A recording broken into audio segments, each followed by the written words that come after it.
पूरे देश में जो SC ST OBC समाज के अधिकार हैं वो छीने जा रहे हैं। खास तौर पे 2014 के बाद जब से नरेंद्र मोदी की सरकार आई है, इस देश का SC ST OBC समाज समझ नहीं पा रहा है या इस देश में कोई पार्टी की सरकार बनी है या ब्राह्मणों की सरकार बनी है या मनुवादियों की सरकार बनी है, इस देश का दलित समाज समझ नहीं पा रहा है। पूरे देश में SC ST OBC समाज के हक अधिकार मारे जा रहे हैं। आरक्षण लगभग समाप्त हो चुका है।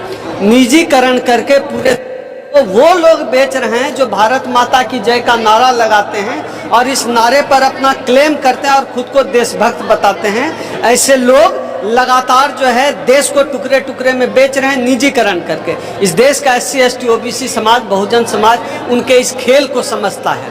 पूरे देश में जाति जनगणना हुई, जाति जनगणना का प्रकाशन नहीं किया गया। बिहार में जाति जनगणना हुई, कोर्ट का सहारा लेकर भारतीय जनता पार्टी ने जाति जनगणना को रोक दिया। इन तमाम सवालों को लेकर साथ ही साथ पूरे देश में जो दलित उत्पीड़न की घटनाएं बढ़ी है, अभी देखिए चंद्रशेखर आजाद पर जो है हमला किया गया।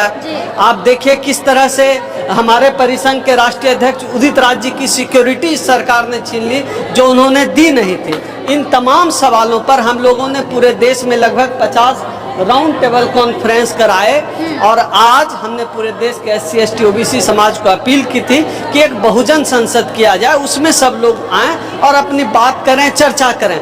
अच्छी बात यह है कि आज के बहुजन संसद में जो हमारे परिसंघ के राष्ट्रीय अध्यक्ष डॉक्टर उदित राज जी पूर्व सांसद की अध्यक्षता में हुई, देश के लगभग 22-23 राज्यों के प्रतिनिधियों ने भाग लिया। वो आप देख सकते हैं पूरा हॉल भरा हुआ है। ये गुजरात से। चर्चा का निष्कर्ष क्या निकला? चर्चा का निष्कर्ष ये निकला है कि आने वाला 2024 का समय बहुत नाजुक है, खासतौर पे बहुजन समाज के लिए।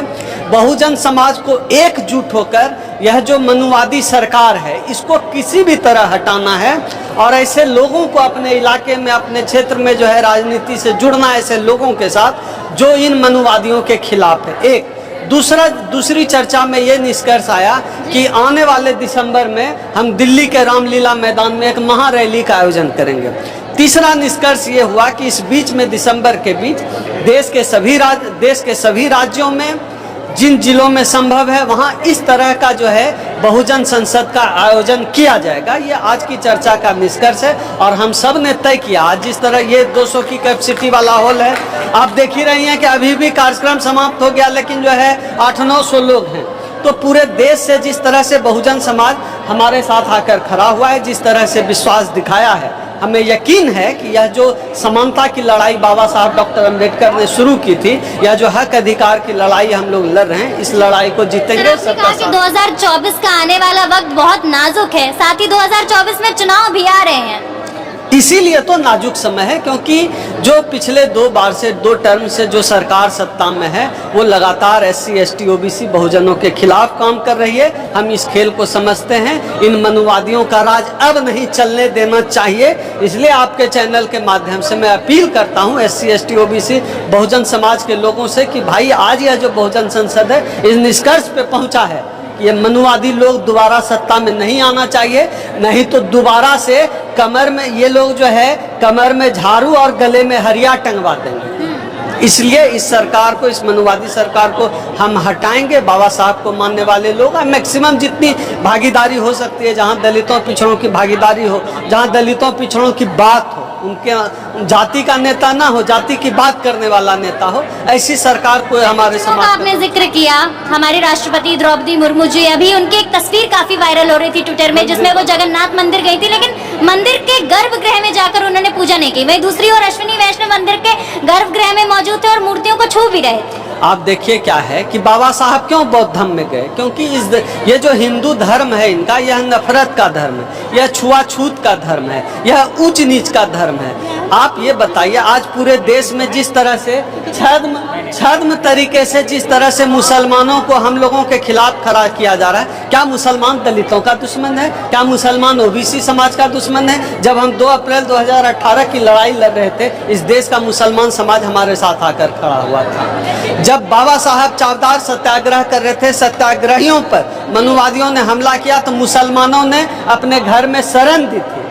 तो मुसलमान आज तक हमारे आरक्षण के खिलाफ नहीं हुआ, तो मुसलमान हमारा दुश्मन कैसे? मुसलमान हमारा दुश्मन नहीं है, मुसलमान हमारे साथ है, हमारे संघर्ष का, हमारे दुख के साथी। आप देखिए किस तरह से जो है पंजाब के हमारे सिख भाइयों को जो है ये खालिस्तानी बता देते हैं, किस तरह से मुसलमानों के साथ किस तरह का व्यवहार किया जा रहा है।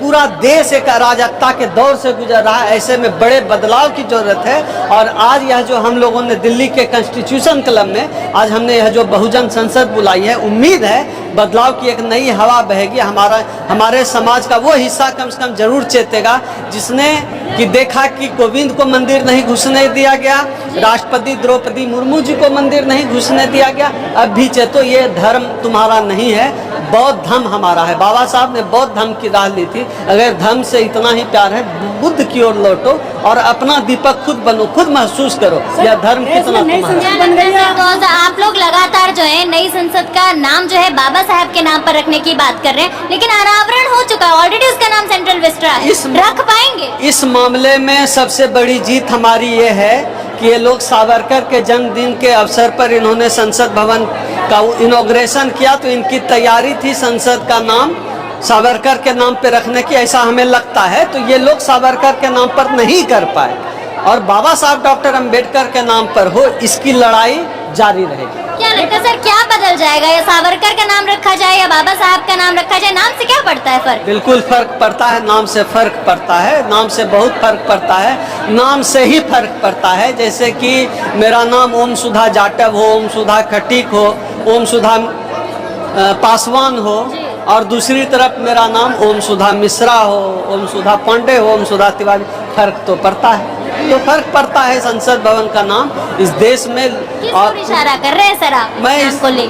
मैं इशारा जिस ओर भी कर रहा हूँ लोग समझें, जिस ओर भी इशारा कर रहा हूँ, तो नाम से फर्क पड़ता है, मैं ये कहना चाहता हूँ। इसमें नई संसद बन चुकी है, आप अपनी अलग संसद क्यों चाहते हैं बहुजनों की? नहीं भाई, अलग संसद नहीं चाहते, जो संसद है उसका नाम बाबा साहब के नाम पर हो। ये तो हम लोग एक चर्चा के लिए हमने संसद का नाम रखा, कार्यक्रम का नाम है बहुजन संसद, हम अलग संसद भवन नहीं चाहते। जाएंगे भैया, इस देश में अभी मनुवादियों का राज है, सावरकरवादियों का राज है, तो अभी तो उनकी तस्वीर लगेगी। नई संसद जो है उसका आप लोगों ने जिक्र किया कि आप लोग चाहते हैं कि बाबा साहब के नाम पर उनका नाम रखा जाए नई संसद का। साथ ही जब संसद का अनावरण किया गया तो राष्ट्रपति द्रौपदी मुर्मू को इनवाइट भी नहीं किया गया था, तो क्या आप लोग जब दोबारा से नाम रखेंगे और अगर सफल हो जाते हैं तो आप लोग राष्ट्रपति जी को इनवाइट करेंगे? क्यों, आप ये बताइए क्यों ये द्रौपदी मुर्मू को बुलाते? एक तो आदिवासी, ऊपर से महिला, इनका मनुस्मृति महिलाओं को इतना सम्मान देता है, इनके दृष्टि में एक पवित्र काम था, उसमें एक महिला का क्या काम? राष्ट्रपति हो गई तो क्या हुआ, है तो औरत, तो उनके हिसाब से एक औरत हो तो औकात में रहो, ये संसद भवन नहीं आ सकती है उद्घाटन करने में उनके हिसाब से। लेकिन डॉक्टर अंबेडकर समानता की बात करते थे, अगर डॉक्टर अंबेडकर की विचारधारा काम करती तो माननीय राष्ट्रपति जी नई संसद का उद्घाटन करते। वो देश के प्रथम नागरिक हैं, उनसे बेहतर क्या विकल्प हो सकता था? उनके हाथ से होना था। लेकिन फोटो खिंचाऊ जो है हम लोगों को प्रधानमंत्री मिल गया है, तो फिर ऐसे ही चलता है। जिस तरीके के बदलाव की आप मांग कर रहे हैं और जिस तरीके की शर्तों की यहाँ आज आप लोगों ने चर्चा की, क्या लगता है वैसा बदलाव अब हो पाएगा? और जिस जिस चीजों की आपने बात की वो सारी चीजें अमल हो पाएंगी? बाबा साहब जब लड़ाई लड़ रहे थे, किराए पर कमरा भी नहीं मिल रहा था। माता सावित्रीबाई फुले जब पढ़ाने जाती थी, सारी पर गोबर फेंक दिया जाता था। न बाबा साहब रुके, न माता सावित्रीबाई फुले रुके। तो मेरे बाप का नाम डॉक्टर अंबेडकर है और मेरी माँ का नाम सावित्रीबाई फुले है। जब मेरे माँ बाप ने हार नहीं मानी तो फिर हम कैसे हार मान? लड़ाई तो जारी रहेगी। हमने तो पानी पीने का हक, कपड़ा पहनने का हक, खाना खाने का हक सब लड़कर हासिल हुआ। कुछ भी आसान नहीं है। और एक बात, अब हम लोग ये अनुनय विनय भिक्षाटन इससे नहीं चलेगा। इस देश में ये जो मनवादी लोग हैं उनको हम चेता देना चाहते हैं। तुमने अभी चंद्रशेखर पर भी हमला किया है, हम लोग सब देख रहे हैं। याद रखो, हम भीमा कोरेगांव भी दोहरा